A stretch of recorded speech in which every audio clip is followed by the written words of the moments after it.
तर तर नमस्कार भांडुपकर. मी तुमचा ओंकार पुन्हा एकदा स्वागत करतो आपल्या सीरीजमध्ये हिस्ट्री ऑफ भांडूपचे गणेशोत्सव मंडळs. तर या सीरीजचा शेवटचा आणि हा स्पेशल एपिसोड असणार आहे. तर या एपिसोडमध्ये आपण भेट द्यायला आलो आहोत ईशान्य मुंबईचा राजा. तर हे मंडळ भट्टीपाडा इथे स्थित आहे. तर ह्या मंडळाला यावर्षी 75 वर्ष पूर्ण झालंय आणि या मंडळाचा आपण पोर्ट्रेट घ्यायला आलो आहोत. तर भेटूया आपण मंडळाच्या कार्यकर्त्यांशी आणि बोलूया त्यांच्याकडून जाणून घेऊ. तर सर्वप्रथम तर काका तुम्हाला अभिनंदन की आपल्या मंडळाला 75 वर्ष पूर्ण झाले आहेत. अभिमानाची ते पण. तर मग आता आपण तुमच्याकडून थोडं जाणून घेऊया आणि आपल्या भांडुपकरांना देखील थोडं कळू द्या की म्हणजे आपल्या मंडळाची स्थापना कधी झाली, किती साली वगैरे किंवा आपल्या मंडळाचा इतिहास आणि परंपरा थोडक्यात सांगाल का तुम्ही? स्थापना आमच्या मंडळाची 1951 साली झाली. अच्छा. आणि इतिहास आणि परंपरा थोडक्यात सांगाल का? की म्हणजे सुरुवात कशी झालेली, कोणी केलेली किंवा पहिले पहिले एक मंडळ होतं आमचं. हो. आम्ही नंतर हे मंडळ हातात घेतलं. तर मग काका आता तुम्ही आम्हाला सांगाल का, की आपल्या मंडळाचा इतिहास आणि परंपरा थोडक्यात म्हणजे जसं आपल्या मंडळाची स्थापना कोणी केली, म्हणजे कशाप्रकारे झाली? किंवा तेव्हा काय कंडिशन होती आपली, की कसं सगळं? मंडळाची स्थापना जनाबाई पाटील यांनी सुरुवात केलेली आहे. असं करता करता पुढे पुढे अजून वाढत गेलं. म्हणजे म्हणजे दुसऱ्या मंडळाच्या हातात आले. नंतर परत आमच्याकडे आलं ते. तर मग तुम्ही आम्हाला सांगाल का, की आपल्या या गणेशोत्सवाच्या दरम्यान जो आपल्या कार्यकर्त्यांचा सहभाग कसा असतो? कार्यक्रम स्वभाव खूप उत्तम एकदम चांगला. की गणपतीला आणण्यात म्हणजे हा मूर्ती आणायच्या आधी 1 महिना आधीपासूनच हा, आपली म्हणजे तयारी वगैरे सुरू होते. तर तेव्हा कसा सहभाग असतो? सहभाग सुरुवातीपासून त्यांचा सहभाग आणि शेवटपर्यंत आम्हाला त्यांचा खूप चांगला हे आहे. तर मग मित्रांनो आपण पुढचा प्रश्न दादाला विचारूया, की दादा तू आम्हाला सांगशील का, की आपल्या मंडळाची वैशिष्ट्ये इतर मंडळांपेक्षा वेगळी कशात आहेत? वैशिष्ट्य वेगळी म्हणजे आमच्या या एरियामध्ये ना सगळ्या धर्माची, सगळ्या कास्टची लोकं राहतात. म्हणजे एक पर्टिक्युलर कास्ट नाही. म्हणजे असे खूप वेगवेगळे म्हणजे हिंदू झाले, मुस्लिम झाले, गुजराती झाले, मारवाडी झाले, असे सगळे खूप सगळ्या कास्टची पोरं म्हणजे एकत्र येऊन हा गणेशोत्सव साजरा करतात. फक्त एक पर्टिक्युलर हे नाही आहे. म्हणजे खूप जण इन्व्हॉल्व होतात त्याच्यामध्ये, सगळ्या ह्याच्यामधलं. तर मग तू आम्हाला आता सांगशील का, की यावर्षीची आपली गणेशोत्सवाची थीम काय आहे? गणेशोत्सवाची थीम म्हणजे यावेळी आम्ही ते शिवकालीन पुरातन मंदिर केलंय. म्हणजे पूर्ण आपलं शिवांचं म्हणजे पूर्ण सेटअप केलाय तो. तर तो गेट पण तसा बिल्ड केलाय आणि हे आतमधलं महालसारखं केलंय आणि बाहेर जो मेन गेट आहे तो पुरातन मंदिराचा आहे. हे आहे, थीम आहे. तर मग काका आता तुम्ही आम्हाला सांगाल का, की आपल्या मंडळाकडून समाजोपयोगी उपक्रम जे राबवले जातात ते कोणते आणि कसे मी असतात? दरवर्षी गणपतीमध्ये रक्तदान शिबिर, आरोग्य शिबिर, चष्मा शिबिर हे राबवतो आणि भरपूर प्रतिसाद येतो. त्यामुळे आम्हाला तो इझी पडतो आणि इकडचे डॉक्टर हे जे आहेत ते आम्हाला भरपूर सपोर्ट करतात. अच्छा. तर मग तुम्ही आम्हाला आता सांगाल का, की आपल्या म्हणजे आपल्या आजूबाजूची मंडळ आहेत, स्थानिक मंडळ आहेत, तर त्यांच्याशी आपली नाती कशी आहेत? सगळ्यांची चांगली आहेत एकदम.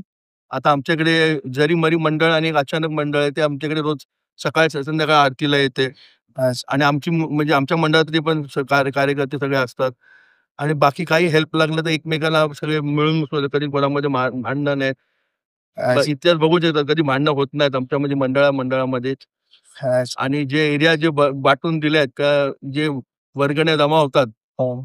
तो टँक रोडला दिलाय, भट्टीपाड्याला दिलाय, जंगल मंगलचा त्यांचा दिलाय. आम्ही त्यांच्या एरियात जात नाही, ते आमच्या एरियात येत नाहीत. आणि मिळून मिसळून काही आम्हाला जर त्याची मदत लागली तर त्यांना जर आमची मदत आली तर आम्ही देतात. अच्छा. आणि यावर्षी म्हणजे आम्हाला आमदार साहेबांनी, खासदार साहेबांनी, बाकी आपले रमेश कोरगावकर साहेबांनी भरपूर मदत केली. अच्छा. तर मग तुम्ही आम्हाला आता सांगाल का, की आपल्या मंडळातील तरुण पिढीचा सहभाग कसा असतो? जसं की आता तुमची 3rd जनरेशन आहे, जी मंडळ सांभाळते.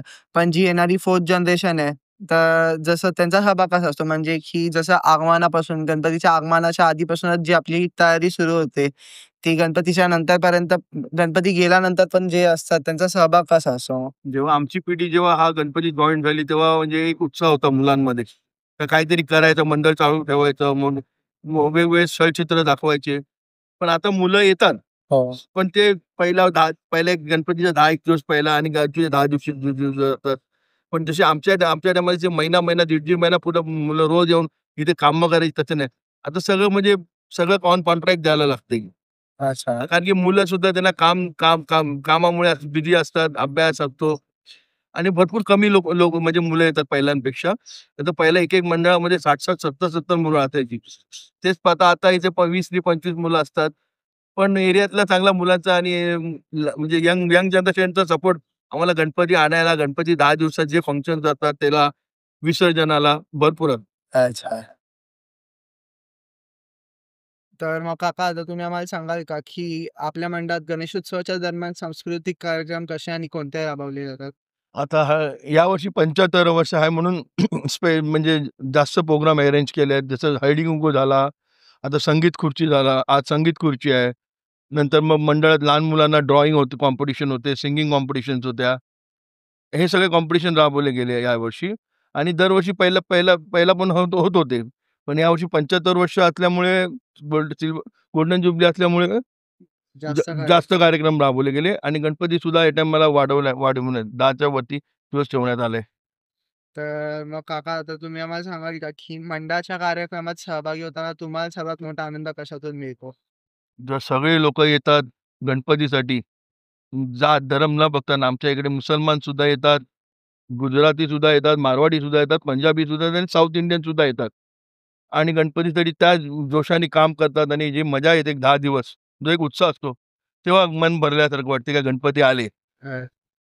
तर मग तुम्ही आम्हाला सांगाल का, की गेल्या काही वर्षातील एखादी खास आठवण आपली मंडळाची? एक 7-8 वर्षापूर्वी म्हणजे आम्ही मंडळामध्ये वैष्णोदेवीची गुफा करत असताना आमचे जे आर्टिस्ट होते, ज्यांना कॉन्ट्रॅक्ट दिलं होतं, ते मध्येच सोडून निघून गेले आणि 3 दिवसावर तो कॉन्ट्रॅक्ट सोडून पळून गेला होता. पैसे घेऊन पळून गेला होता आणि मुलांना सुचत नव्हतं, काय करायचं, काय नाही करायचं. त्यामुळे बाहेर जाताना 2-3 गृहस्थ आतमध्ये आले, जे ओळखीचे होते, मग आमच्या एरियातलेच होते. त्यांनी सांगितलं, "काय झालं? सगळे एवढे टेन्शनमध्ये का बसलेत?" तेव्हा बोलले, "यार इतना बडा सेटअप को छोड़ के भाग गेला है." ते बोलले, "तर काय झालं? वैष्णोदेवीची गुफाच करायच्या आहेत ना. तुम्ही स्वतःहून करू शकता." आणि जो मुलांनी तेव्हा उत्सव दाखवला, एक इच्छा प्रकट केली आणि जो बनवला, तर सगळ्यात बेस्ट सीन वॉज दॅट. अच्छा. तर मग काका आता तुम्ही आम्हाला सांगाल का, की आपला बाप्पा 50व्या वर्षी देखील 21 दिवसांचा होता का? 50 वर्षे 21 दिवसाचा नव्हता. पण यावर्षी आम्ही स्थानिक रहिवासी व इतर मंडळं, की यावेळी 75 वर्ष चाललं आहे या मंडळाचं. थोडे जरा जास्त दिवस ठेवा. अशी आम्ही मीटिंग आयोजित केली आणि कार्यक्रम पण आम्ही ठरवलेले असं कार्यक्रम आपल्याला करायचे. ते आम्ही म्हणजे सार्थक केले ते. पूर्ण कार्यक्रम केले ते. तर मग तुम्ही आम्हाला सांगाल का, की जसं आता येत्या पुढील वर्षात आपल्या मंडळाकडून अजून असं काय नवीन दिसेल, की जे भांडुपमध्ये कधी बघितलं नाही ते भांडुपकरांना दिसेल? असं काही नवीन प्लॅनिंग? नाही, असं करण्यासारखं खूप आहे. पण काय आमच्याकडे मॅनपॉवर एक कमी आहे. अच्छा. करायला खूप आहे इकडे. पण मॅनपॉवरमुळे आम्हाला करता येत नाही. तर मग आता आपण काकांकडून जाणून घेऊया, की जसं आपल्या मंडळाच्या यावर्षी 75वं वर्ष होतं. तर ह्या वर्षीचं आपण आगमन बघितलंच. अख्ख्या भांडूपमध्ये गाजावाजा जो झालेला आपल्या बाप्पाच्या आगमनाचा. तर तसं काही आपल्या मंडळाचे विसर्जनचे काही प्लॅन्स आहेत का? विसर्जनाचे भरपूर मोठे प्लॅन, जसा जोरदार आगमन झालं तसं जोरदार आम्ही विसर्जन सुद्धा करणार आहेत. आमच्या अवतीभोवती जे 3-4 मंडळं आहेत, ते ते काय स्पायरोगी प्रोग्राम असतात ते करणार आहेत. म्हणजे फायरवर्क्स करणार आहेत. भरपूर व्यापारी मंडळ, भाजी मार्केट मंडळ, बाकी 2-3 निवासस्थानी त्यांनी वडापाव, नॉन ब्रेक, नाश्ता-बिष्टाची सोय केली आहे. कोणी पाण्याच्या बाटल्यांची सोय केली आहे. म्हणजे जी 5 वाजता मिरवणूक निघणार आहे ती 10 वाजेपर्यंत चालणार आहे. तर तोपर्यंत जो लागणारा नाश्ता, पाणी-बिणी ते सगळं एरियातल्या माणसांनी पण केलं आहे आणि मंडळांनी पण केलं आहे. आणि दरवर्षी आमच्याकडे म्हणजे भांडूपमध्ये आमचा एकच मंडळ तो ब्रास बँड ठेवतो. या टाईम ब्रास बँड पण आहे आणि बँजो सुद्धा आहे. तर काका मी तुम्हाला सर्वांना धन्यवाद बोलेन, की तुम्ही तुमचा वेळेत वेळ काढला आणि आम्हाला वेळ दिलात या पॉडकास्ट शूट करण्यासाठी.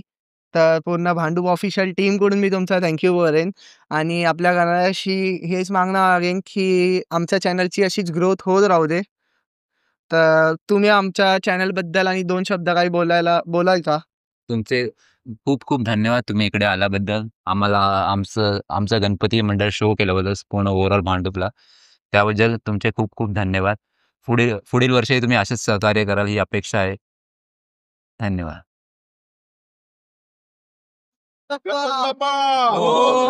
मंगळमूर्ती!